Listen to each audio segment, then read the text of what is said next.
मनीष, स्वागत करता हूँ आप सभी का आपके अपने YouTube channel Balaji classes bye Manish sir. तो आज का हमारा जो पहला प्रश्न है वो है कि हाल ही में केंद्र सरकार ने DAP पर मिलने वाली 500 रुपये की जो सब्सिडी थी उसे बढ़ाकर कितनी कर दी गई है। आपके ऑप्शन आपके सामने हैं, वीडियो को पॉज कीजिएगा और आप पहले खुद जवाब दीजिएगा। देखिए, जो इस प्रश्न का सही उत्तर है वो है ऑप्शन सी 1200 रुपये। ये 500 रुपये पहले सब्सिडी मिलती थी, 700 रुपये बढ़ा दी गई है, यानी कि 140% सब्सिडी बढ़ाई गई है। अगर प्रतिशत में पूछे तो, अगर पैसों में पूछे तो 700 रुपये की वृद्धि करने के बाद अब ये 1200 रुपये हो गई है। अगला जो हमारा प्रश्न है वो ये है कि ब्लूमबर्ग बिलियनियर इंडेक्स के अनुसार एशिया के सबसे अमीर व्यक्ति कौन है।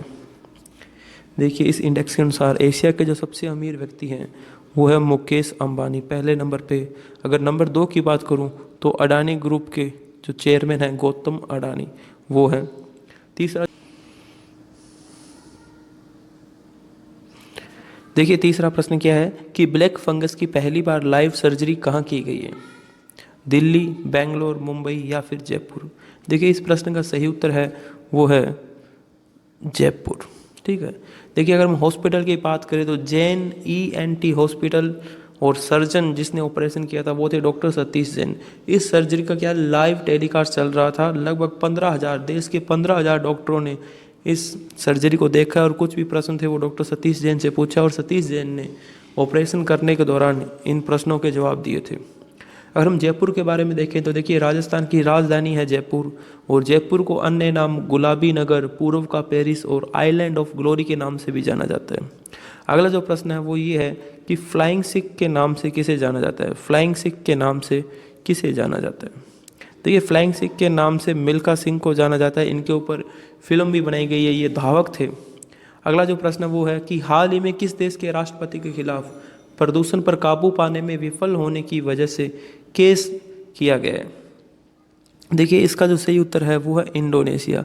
इंडोनेशिया के राष्ट्रपति थे जोको विडोडो, इन पर केस किया गया है।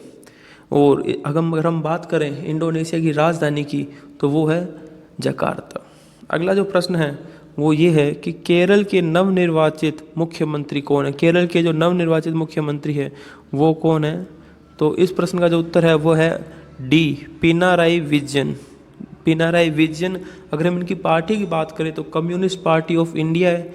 और केरल के राज्यपाल की अगर मैं बात करूँ तो वो है आरिफ मोहम्मद। तो चलिए आप मुझे ये बताइए कि मुख्यमंत्री को शपथ कौन दिलाता है। इस प्रश्न का उत्तर आप कमेंट बॉक्स में कमेंट करेंगे।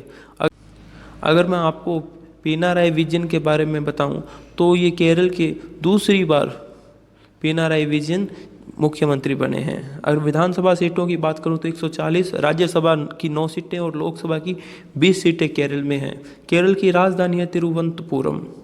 7वां प्रश्न हमारा वो ये है कि किस राज्य में सोनू सूद का मंदिर बनाया गया। देखिए, सोनू सूद आपको पता है कि कोरोना काल में पिछले साल एक, आप इसे भगवान से कम नहीं मान सकते, ठीक है, भगवान नहीं है लेकिन भगवान से कम भी नहीं था। जिस तरह से लोगों को इन्होंने मदद की, जहाँ पे सरकारें फेल हो रही थी वहाँ पे सोनू सूद एक ऐसा व्यक्ति था जो लोगों की मदद कर रहा था। तो किस राज्य में सोनू सूद का मंदिर बनाया गया है। तेलंगाना में। ठीक है, तेलंगाना के सिद्दीपेट जिला है जहाँ पे सोनू सूद का मंदिर बनाया गया है। अगला जो प्रश्न है हमारा वो है दुनिया का सबसे बड़ा हिमखंड जो अंटार्कटिका से टूटकर अलग हुआ है, इस हिमखंड का नाम क्या है। देखिए, इस हिमखंड का जो नाम है वो है A76। जो यूरोपियन स्पेस एजेंसी है उसी ने इसकी अभी घोषणा की है।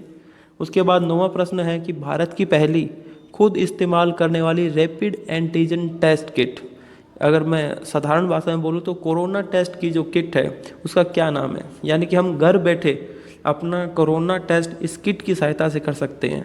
उस किट का नाम क्या है दोस्तों। उस किट का नाम है कोविसेल्फ। अगर मैं बात करूं तो 2 मिनट में ये टेस्ट करती है और विदिन 15 मिनट्स, 15 मिनट के अंदर इसके रिजल्ट आ जाते हैं। इसको बनाने वाली कंपनी माई लैब डिस्कवरी सॉल्यूशन, जो कि पुणे की एक कंपनी है, उसने इसे विकसित किया है और इस कंपनी के जो डायरेक्टर हैं वो है सुनीत जैन। उसके बाद आज का जो हमारा लास्ट प्रश्न है वो है कि WHO ने किस दवा को अपनी प्री क्वालिफिकेशन लिस्ट से बाहर कर दिया है।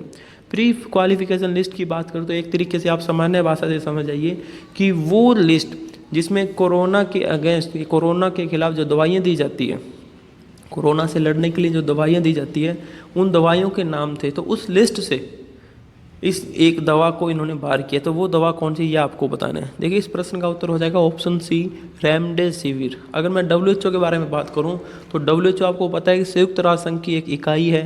अगर डब्ल्यूएचओ की स्थापना की बात करें तो 7 अप्रैल 1948 को इसकी स्थापना की गई थी। इसका मुख्यालय जिनेवा में है। तो आपने मुझे ये बताना कि जिनेवा कौन से देश में है। अगर इसके महानिदेशक की बात करूं तो टेड्रोस एडहानोमा इसके जो महानिदेशक हैं। दोस्तों मुझे उम्मीद है कि ये वीडियो आपको पसंद आई होगी। तो आप चैनल को सब्सक्राइब कीजिएगा, वीडियो को लाइक कीजिएगा। Thank you guys, keep sharing, keep supporting. Thank you.